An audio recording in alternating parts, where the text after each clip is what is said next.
Alo. Merhaba. Merhaba, merhaba. Nasılsın, iyi misin? İyidir, teşekkürler. Siz nasılsınız, iyi misiniz?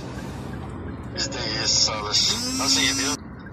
Beni aramıştınız, yazmıştınız bana. Ya çok yoğunsun herhalde. Vallahi ben Kana girmiyorsun. çalışıyorum, emekçiyim, ne yapayım yani vallahi iş güç. Buyur, ben sizi dinliyorum. Yani Buyur. açıkçası müsaitsen bir iki isim sormak istiyorum. Buyurun. Hocam. Tanıyor musun? Evet, doğru, tanıyorum. Yani şöyle hocam. Yani biz daha önce uzun bir konuşma yaptık. Ben detaylarıyla niyetimizi, amacımızı size izah etmeye çalıştım. Yani bu manada haliyle hak verirsiniz ki devlet de bazı şeyleri bilmek ister. Evet. Bu konuyla ilgili sizin gibi özellikle zaten biz burada detaylı konuştuk. Yani elimizden geldiğince iyi niyet göstergemizi de kendisine göstermeye çalıştık. Aynı şekilde iyi niyetimizi size iletmesini de istedik. Bu minvalde de sağ olsun geldi, sizin bizimle görüşmenizi sağladı. Biz de sizden haliyle orayla ilgili yardım talep ediyoruz. Ya ben geçen gün de söyledim size hocam. Dedim ki benim burada bireysel dışında, yani kendimle alakalı dışında o konuda size yardımcı olabileceğim bir konu yok. Açık söyledim size. Yani ben 20 yıl aşkın bir zamandır bunu o gün de size söyledim. Hep maalesef tatlı değil ama hep acı şeylerini yaşadı ve bu saatten sonra devlet benimle irtibata geçiyor ki, diyor ki gel bana sıradan bir tane itirafçı ol ya da sırada gel masum insanlara iftira at kendi paçanı kurtarmak adına. Bu benim ne kimliğime ne kişiliğime yakışan bir şey değil. Ben sonuçta bir Kürdüm, yurtsever bir Kürdüm, hakların kardeşinde yalan olan bir Kürdüm. Yani ben o gün de size söyledim, teşekkür ediyorum zamanınızı ayırdığınız için, ama ben o konuda size yardımcı olabilecek pozisyonum yok yani. Ben açıkçası yapamam yani. Hocam şöyle, şimdi siz söylüyorsunuz ya kendi paçamı kurtarmak için. Evet. Niye öyle düşünüyorsunuz onu anlamadım. Yani mevzu bahis sadece siz değilsiniz ki. Yani ben güzel kardeşim, şunu sana söyleyeyim. Yani bak, aileniz, çocuklarınız, ya düşünmeniz. ben aile olarak özgürlüğüm ne kadar şey olabilir ki yani. Deyim yerindeyse kocaman bir orman yanarken bir tane ağacın tek başına durması ne kadar anlam verir, ne kadar anlamlı. Ben de öyle yani düşünüyorum. Hocam şöyle, biz benim zaten bununla ilgili sizden talebim de aynı şekilde. Yani önümüzdeki süreçle ilgili bizim için bir yazı kaleme almanızı da istiyoruz. Sen geçen bana dedin ki seninle alakalı, dosyanla alakalı benim iki dudağım arasında. Yani eğer adalet ve hukuktan bahsedilecekse, doğru değil mi? Doğru, aynısını söylediniz değil mi? Aynen.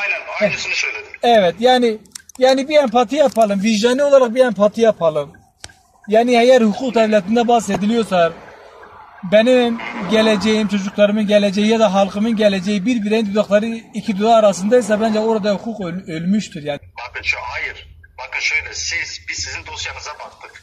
Yani biz detaylı inceledikten sonra sizin bize yardımcı olma noktasında katkınız olursa bizim de sizin dosyanızla ilgili yardımımız olur. Ben o gün de söyledim, bakın, yardımcı olmak demek şudur.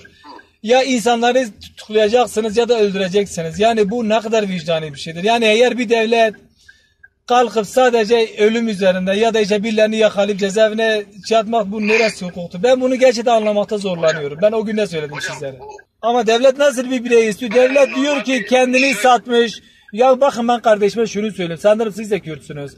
Bakın şunu söyleyeyim kardeşime. Ben eğer kendi halkıma, ırkıma faydam yoksa, inan benim Türkiye Cumhuriyeti'ne de faydam olmayacaktır.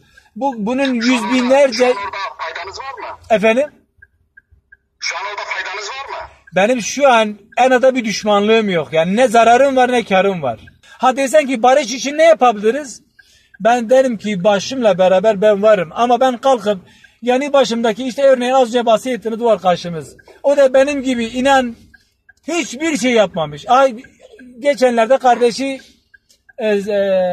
onlar saldırısında vefat etti. Şehit oldu.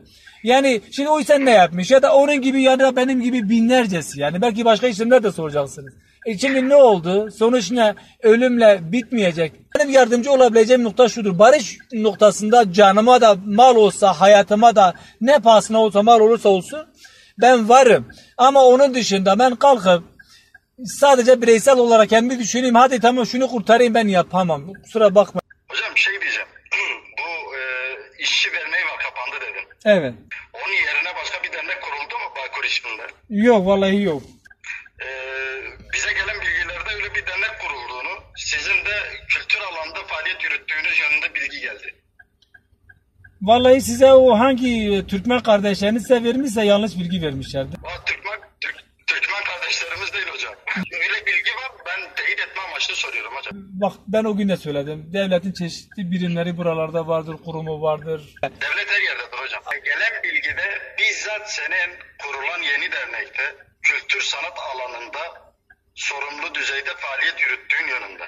Vallahi keşke olsa, vallahi kültüre hiç yok demem yani. Çünkü ben kültür hastası bir adamım. İşte bunu şöyle izah edeyim mesela. İki arkadaşmış gibi sohbet ediyoruz. Yo, zaten öyle Bunlar sohbet ediyoruz. kesinlikle senin aleyhinde kullanılacak şeyler olmayacak. Yani sizin oradaki kendi şahsi çalışmalarınızın dışında sizin herhangi bir bağlantınız, bir yardımınız var mı? Yok. Ben sana bütün çıplaklığıyla şunu söyleyeyim. Ben Söyle hocam. Biz bizeyiz. benim sesimi başka arkadaşlara dinletebilirsin, çalıştığın birimle paylaşabilirsin, teyit etmek adına söylüyorum. Yani Şu an yalnızım. yok onu demiyorum. Yani artık o şey size kalmıştır. Ben isterim ki bütün devlet yetkilileri de benim bu söylediklerimi dinlesin ya da işte alıp bir empati yapsınlar.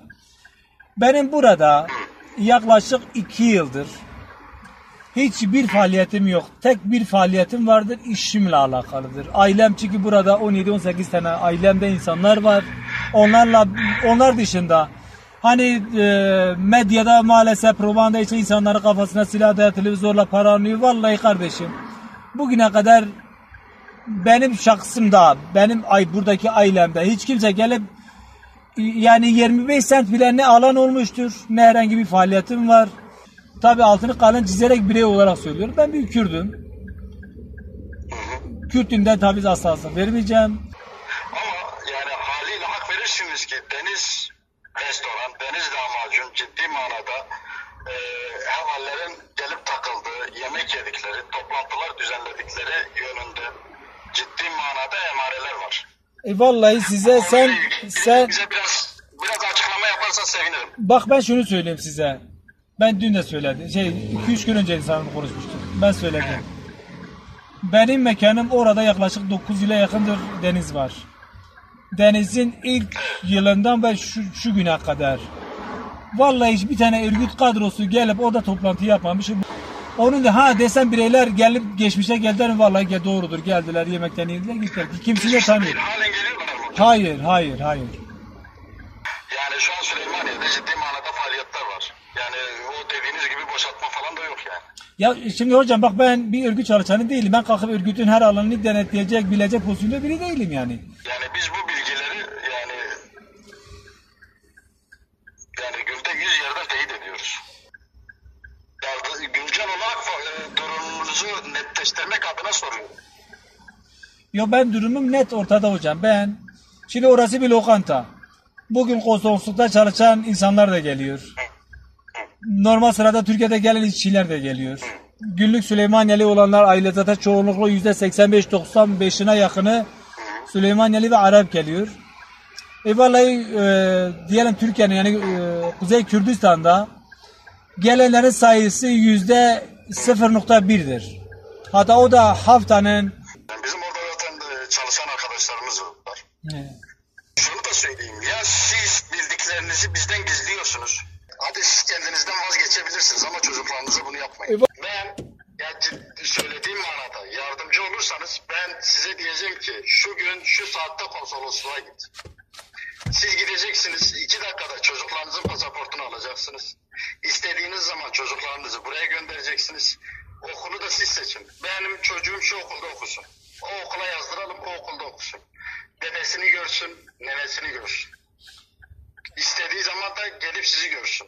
Sizin işlemlerinizi de hallettikten sonra siz de istediğiniz zaman gelir anne babanızı, çocuklarınızı görür gidersiniz. Ya olsun, vallahi istemiyorum kardeşim, güzel kardeşim. İnanın hiçbir şey de istemiyorum. Sadece benim özgürlüğüm her şeyden daha önemlidir. Ben sadece özgürlüğümü istiyorum. Ben sadece doğduğum topraklarda. Özgürlüğün tamamıyla şu an senin elinde. zor günde benim yanımda Hocam, ben şöyle, siyasi siz- insanlara ben siz şu an iftira öyle atamam. söylüyorsunuz da, Siz Evet. şu an çocuklarınıza da haksızlık etmiş oluyorsunuz.